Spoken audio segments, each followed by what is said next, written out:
But I guess my point is, I am not convinced that we've heard the end of BRYAN KOHBERGER. I've been saying that for a while. I don't know if there's a habeas petition possibly in the works, depending on the outcome of the Dateline leak. Ask questions. I'm not saying I have all the answers. Well, so do you know the answer? I know the answer to a lot of these questions. I do. I listen. Are you going to tell? So, answer my question. Are we going to hear more? Is more coming? A lot of experts, and there was a lot of outrage. There was a lot of outrage in this case by people who worked really hard trying to find answers, who believed passionately in his defense or believed in the veracity of the prosecution's use of the evidence as it was gathered. There's more coming. I'm the beginning. I'm not the end of this. So there are people associated with BRYAN KOHBERGER's defense team who are still working to try to uncover what they believe was a miscarriage of justice. They don't believe he's guilty. Correct. Yes. Ladies and gentlemen, thank you. Listen to Pavarotti. Can I be your superhero? Hello, welcome to The Revealing. I am your host, Pavarotti, and I'm here to discuss the Idaho 4 case. And as I watched the interview last night with Angenette Levy and Mr. Christopher Whitcomb, I was pleasantly surprised at the interview that he gave with Angenette Levy. And if you watched the video that I did yesterday, I opened it up with a conversation that Angenette Levy was having the other night with the lame brain McDonough, Chris McDonough. But anyways, I've watched Angenette Levy for a long time. And although her coverage of the Idaho 4 case has been totally biased, I have noticed over time that she is one that does not play her cards very well. I mean, as she's saying all of the ridiculous talking points of the mainstream morons, she would always kind of tip her hat or tip her hand and show that she had real questions that she just wasn't really willing to actually verbalize to the world. But there's always been a little hint of doubt in her mind about certain things. And that doubt is starting to make its way into actually formulating in the words coming out of her mouth here lately. And you could tell while she was talking with Whitcomb that she's had these questions. She's had them for a long time. And one thing about her is she really will dig in and get somebody to answer a question. And she kind of kept on just calmly plotting and asking, and she nailed down Christopher Whitcomb to give real answers. And the real answers when he gave them was rather shocking. And I have to believe those answers are true based on everything that I've looked at around even this situation, as you know. So now, are they true to try to protect certain things? I believe that plays a big part in it. But it doesn't dispel the fact that they are likely true. So I know I've got comments after comments after comments from really good people, some that have followed me for a long time over the last 8 months saying, "Pop, give it up, it's over."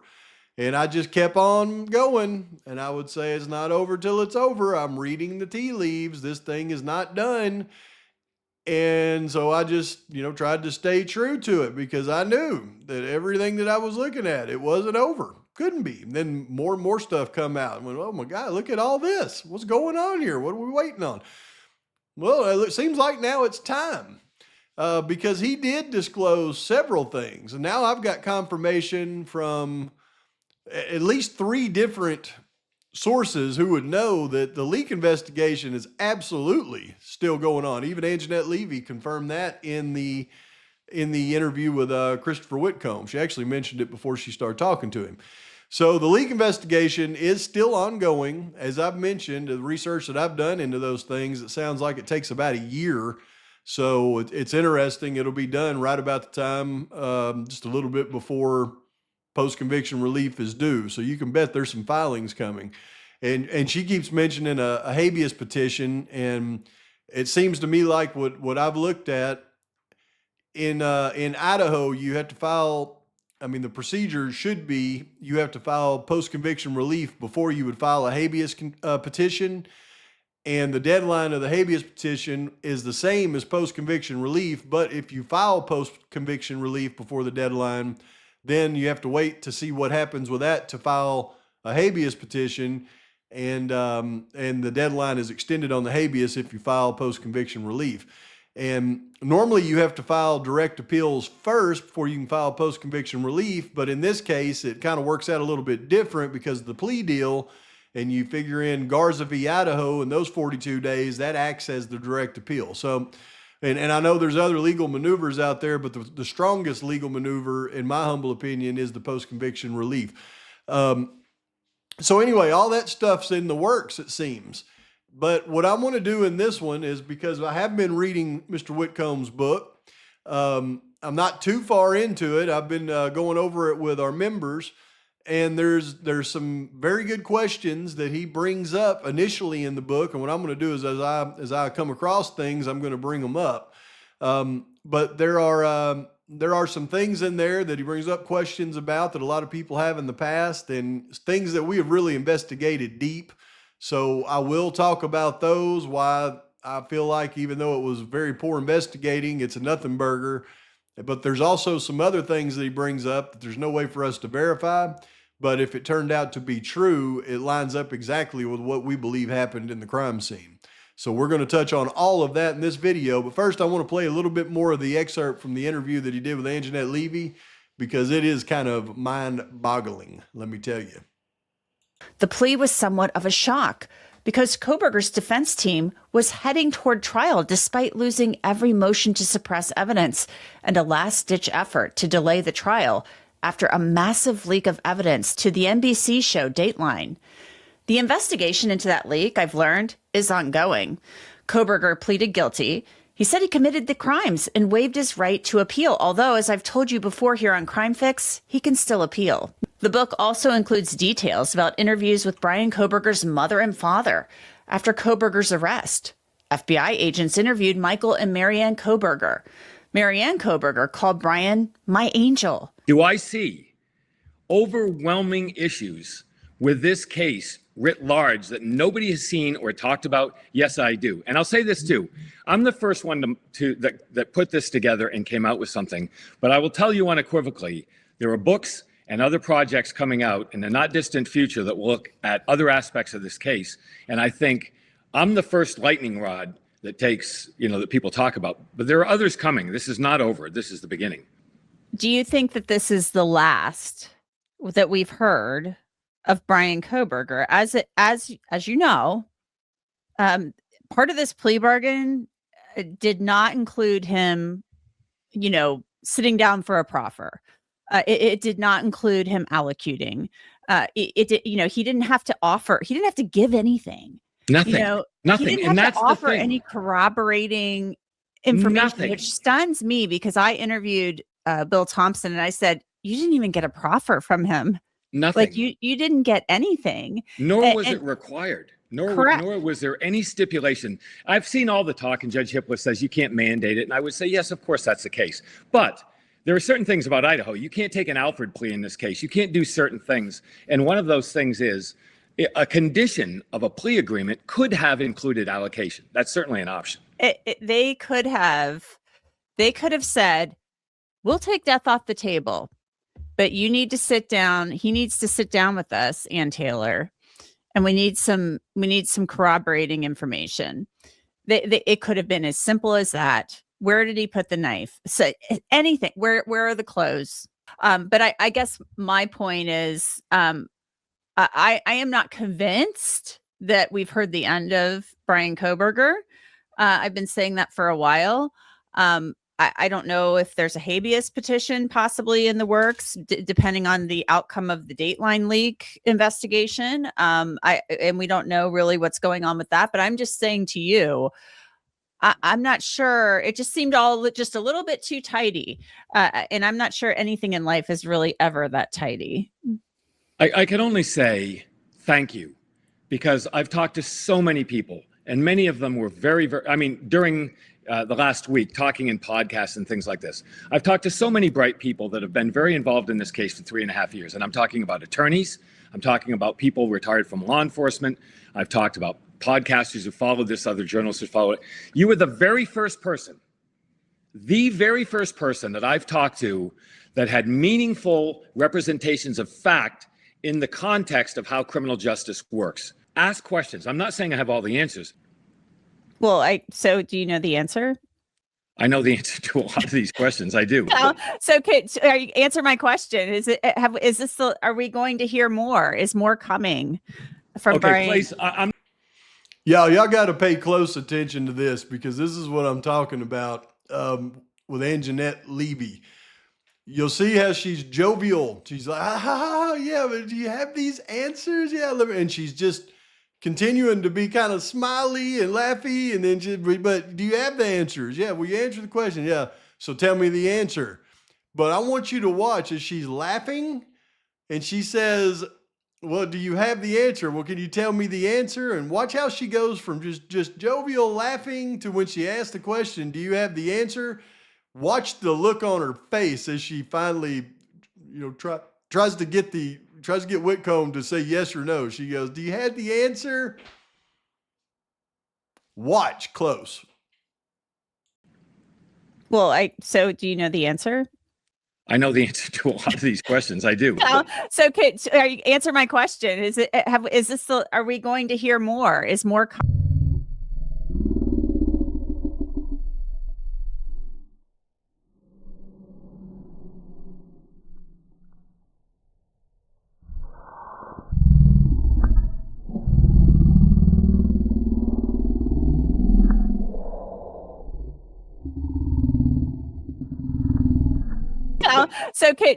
answer my question.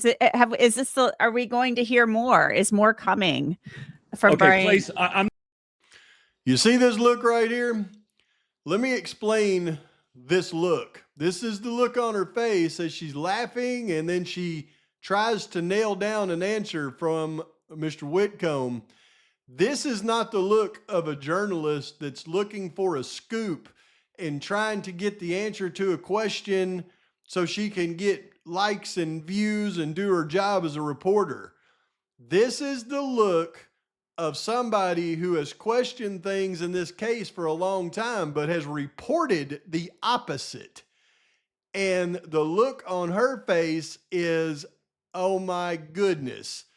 If he says yes to this question, all of the things that I've said throughout this thing are likely going to come to light, that I am a mainstream moron and we're all going to look like mainstream foos like Chris McDoodoo.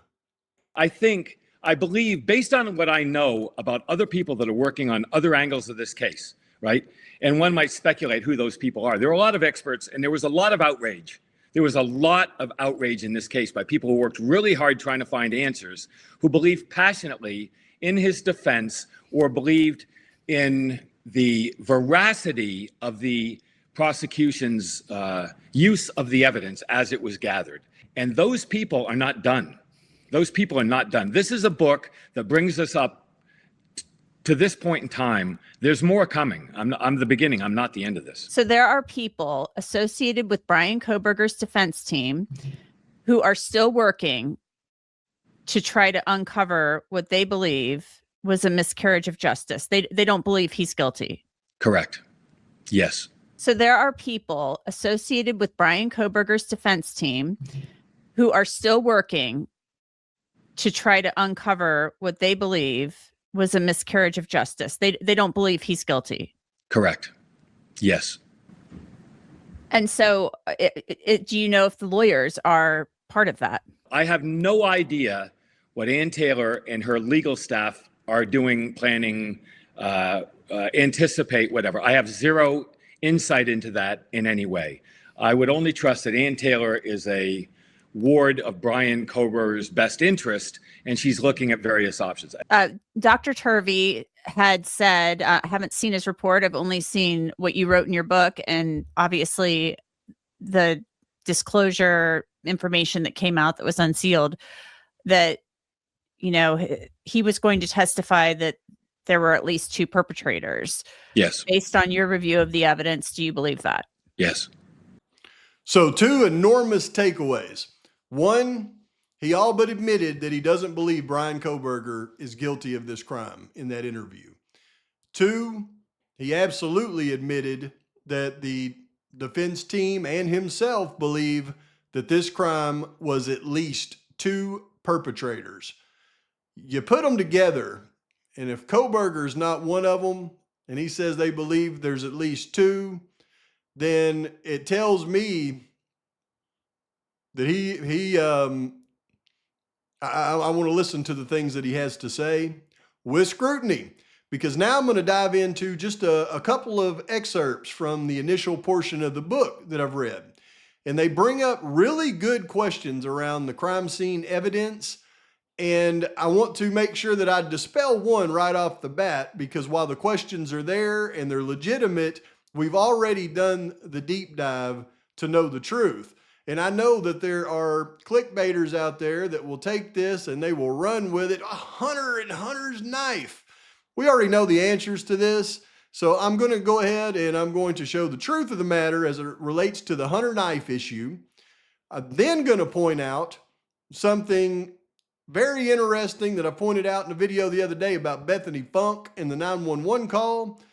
Because I watched just a little bit more when I read the book yesterday with the members, and I put some visuals in there, and I went, wow, that even, it proves it. So I want to touch on that as well, which is not really part of the book, but it's something that I just seen about Bethany. And then I want to focus on one thing that is said in this book that I don't know of any way we can verify at this point, but if we ever get true verification of it, it is a true bombshell.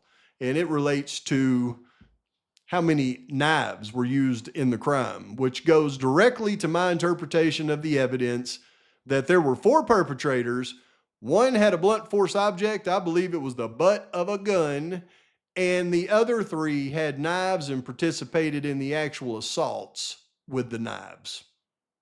Hold on to your hats, folks.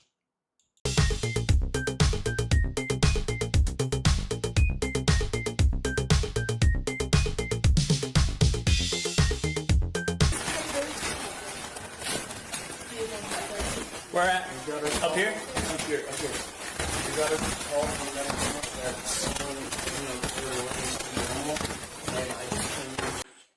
Okay, so as Nunez walks in with Hunter, he's following Hunter up the stairs.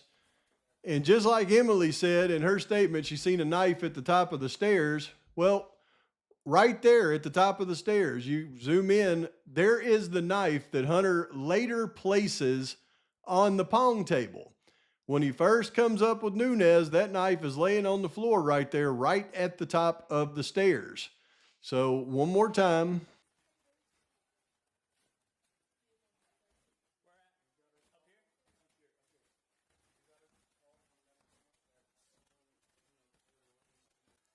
Okay, you see the knife right there by the can by Hunter's feet.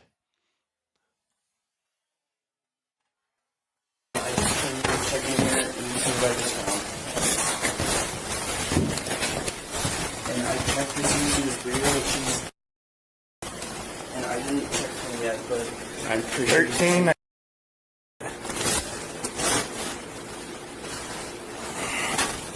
Okay, get back. I don't know if they're still in here or not. Okay, so right here, we can clearly see the knife is not on the pong table yet because it's still laying there at the top of the stairs. Still not on there, see? This is him walking back through. He's going to say that. And I didn't check him yet, but I'm pretty 13. Said I didn't check him yet, but I checked her. Okay, get back. Nunez pushes him back, says get back, and then he's going to make sure he's back. He's going to turn around, he's going to go back in there by himself.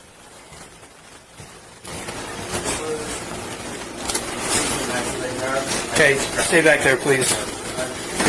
Okay, now I want you to listen real close right there, because what Hunter says when Nunez is in the room, he says, "This is the knife that I grabbed," meaning he went over, picked it up from the top of the stairs and said, "This is the knife that I grabbed." And he says, "Stay right there, please." Hunter lays it on the table.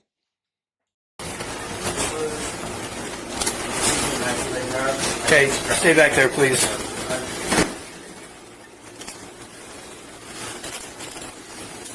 Fuck.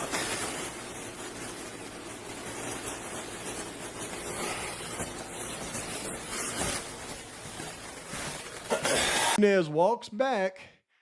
You'll see Hunter has placed the knife on the table.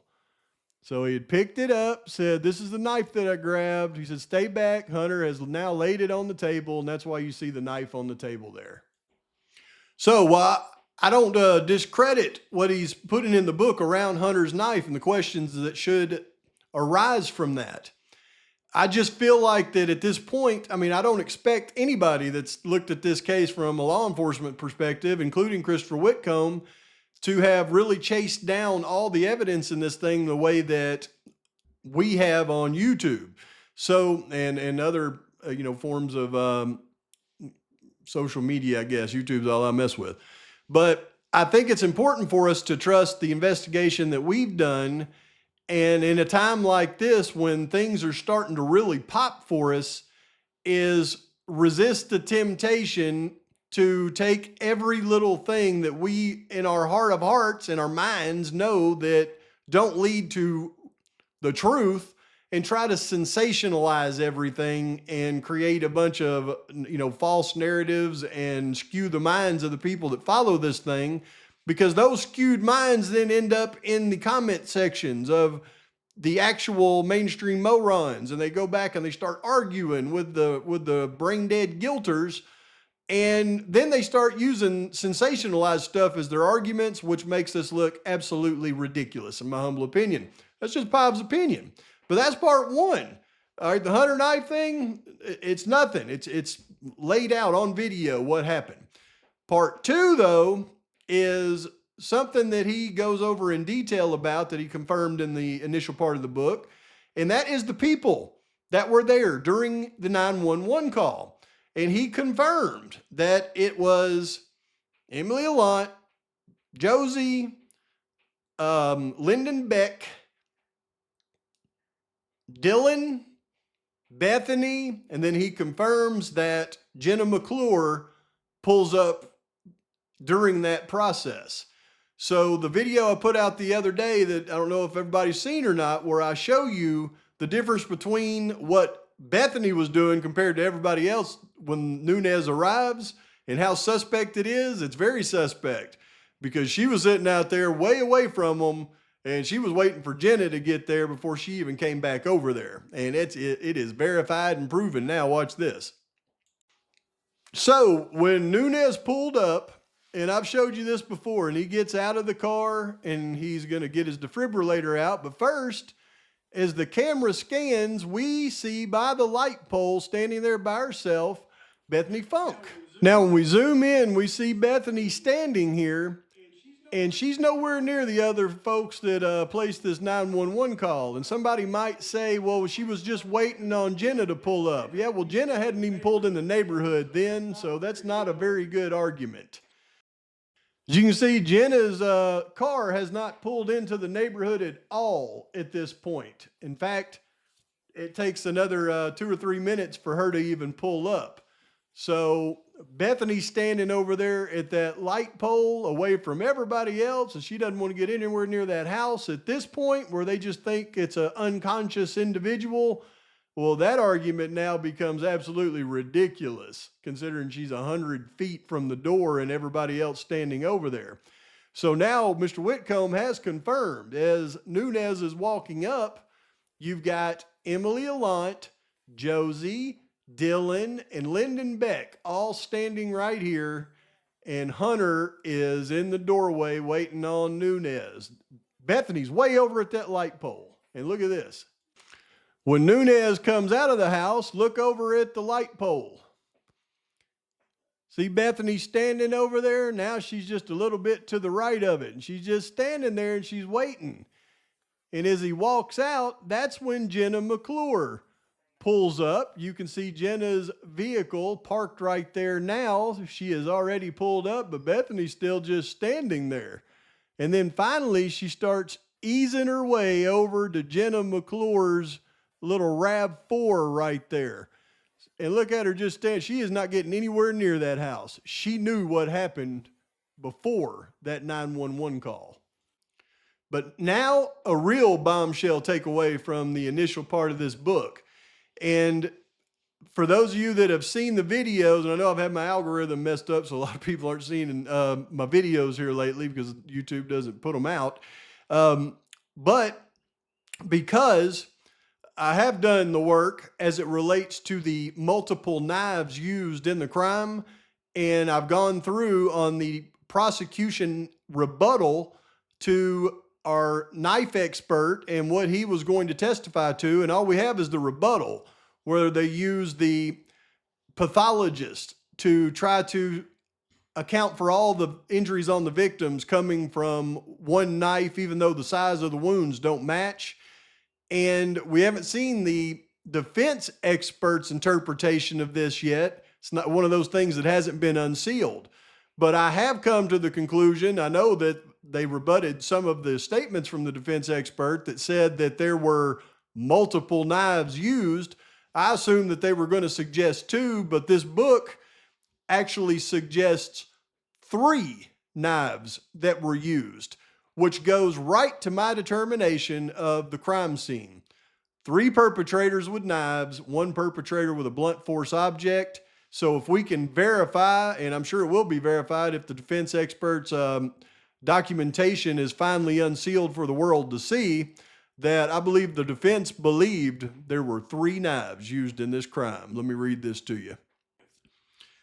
We should recall that even the prosecution admitted in the plea appearance that no murder weapon has ever been identified, recovered, or named.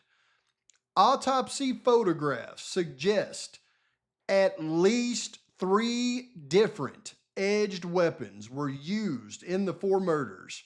And despite all the hype, no laboratory finding proves that a K-bar knife was one of them. Which takes me right to this quote from the state's pathologist in the recent released docs that says, Dr. Singh will testify a K-bar style knife is consistent with the injuries sustained by the victims in response to defense claims that not all of the sharp force injuries observed could have been inflicted by a K-bar style knife.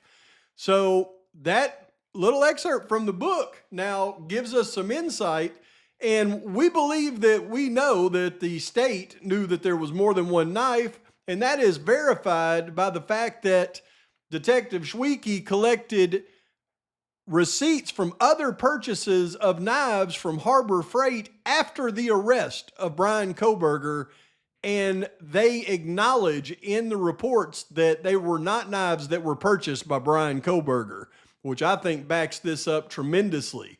But the implications of this are huge. It is tinfoil hat time, y'all.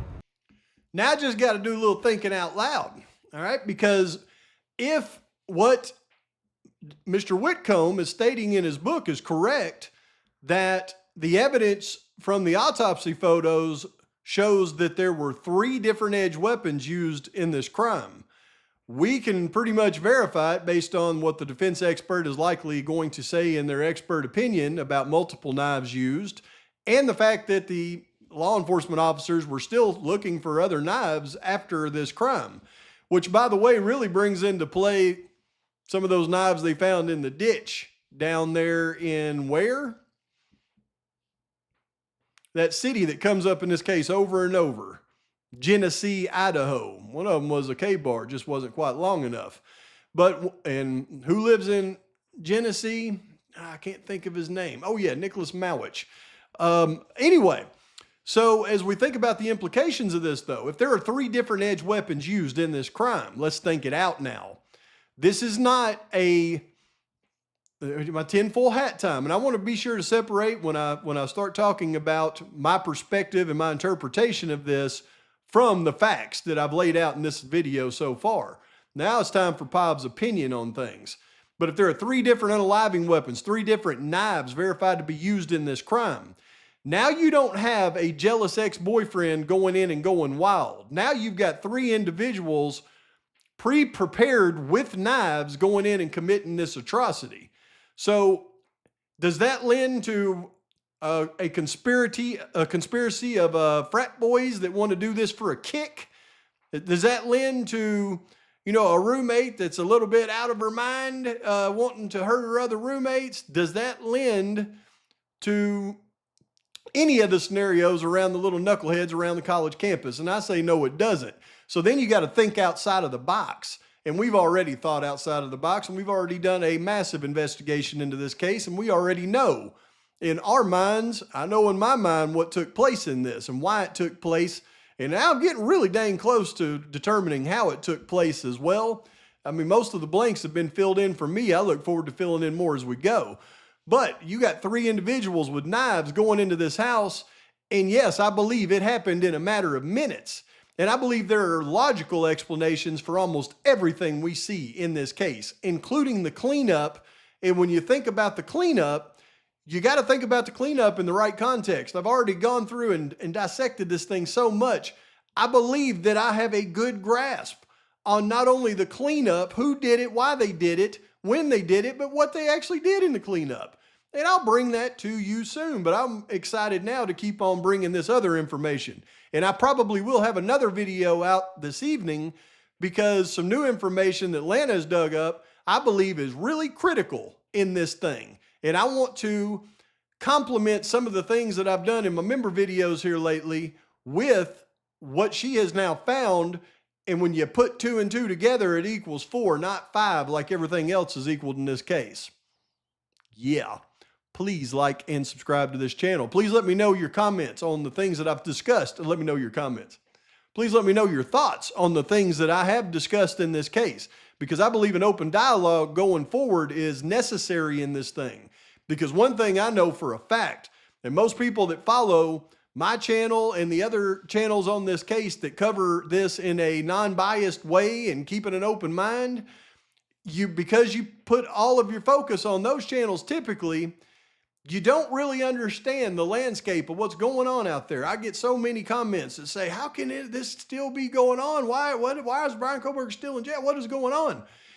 Here's the thing that you're not keeping in mind about. And last night's video with Angenette Levy and Whitcomb is direct evidence of that. Go look at that video and the things that they discussed in that video that should have opened the minds of so many of those those guilters out there. They're brain dead. They're closed off. But then you go to the comment section and you'll see what we're really up against in this battle. And it's not a battle against the law enforcement narrative and the mainstream morons and Bill Thompson.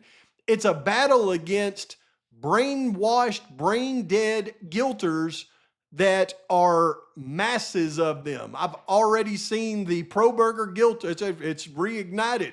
The pro-burgers and the guilters. I mean, it's 2 sides in a civil war. One side that keeps an open mind, looks at the evidence. The other side that doesn't matter what they see, they're going to believe that the state's case was right, even if the state comes out and says it's wrong. So we have to be aware of what we're actually up against in this thing. But let me know your thoughts in the comments below. And until next time, Pavarotti is out.